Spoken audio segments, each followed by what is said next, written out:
salam demokrasi saudara-saudara sekalian, para kaum milenial atau kaum pemilih pemula di musim pemilu 2024 ini. Tentunya ada trik yang akan kami sampaikan kepada Anda sekalian untuk bagaimana Anda dapat menjadi pemilih yang benar dan memilih calon anggota DPR baik di tingkatan kabupaten, provinsi maupun secara nasional. Dan tentunya kita akan berbagai trik di sini. Yang pertama, triknya adalah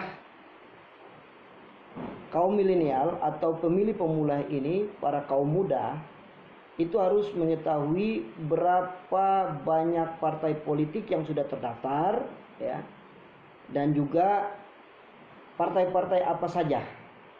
Itu yang pertama, kita harus tahu dulu, dan kita cari di berbagai macam referensi internet, ya.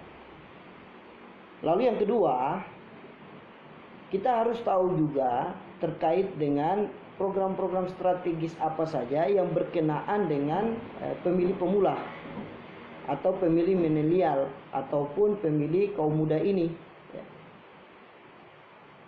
Nah, secara garis besarnya, ya, yang jelas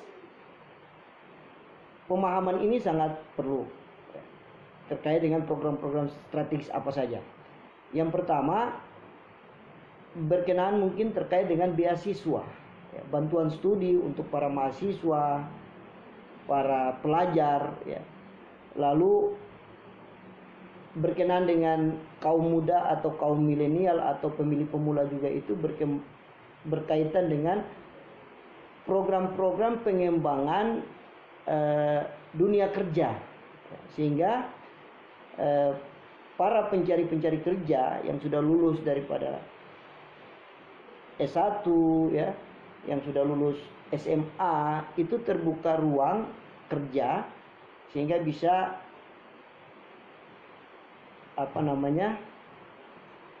mencari kerja di situ, ya. Lalu yang ketiga, kita harus lihat mereka punya program strategis yang berkenaan dengan para pemilih pemula atau pemilih milenial ini juga. Itu terkait dengan apakah ada pengembangan usaha kecil menengah. Karena ini juga perlu banyak kita lihat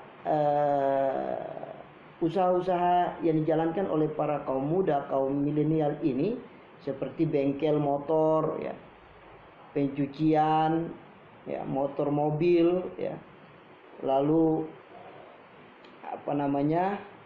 pangkas rambut, ya, itu bertumbuh pesat sekali, ya. Dan notabene yang kerja di situ, yang membuka usaha itu adalah para kaum muda, kaum milenial, seperti itu. Jadi kita harus lihat program-program yang berkenaan dengan itu semua.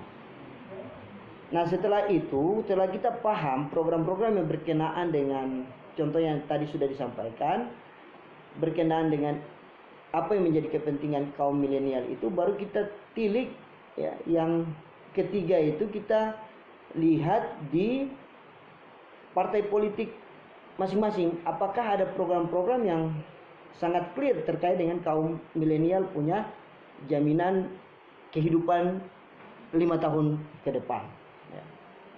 Maka ketika dengan dasar pemahaman itu kita menilik ada partai-partai yang memang konkret terkait dengan itu, maka tahapan berikutnya, tahapan keempat atau trik yang keempat, yaitu kita melihat figur-figur yang bisa memperjuangkan itu sesuai dengan dapil kita masing-masing, ya. Sehingga dari dasar figur-figur inilah kita harus cari orang yang punya komitmen terhadap apa yang menjadi program untuk kepentingan kaum milenial itu, ya. Artinya ini adalah merupakan salah satu trik, ya, salah satu trik yang dimainkan oleh kaum milenial untuk bisa memilih secara baik dan benar untuk kepentingan kesejahteraan hidup 5 tahun ke depan. Baiklah, itu saja trik dari kami. Mudah-mudahan bermanfaat. Salam demokrasi.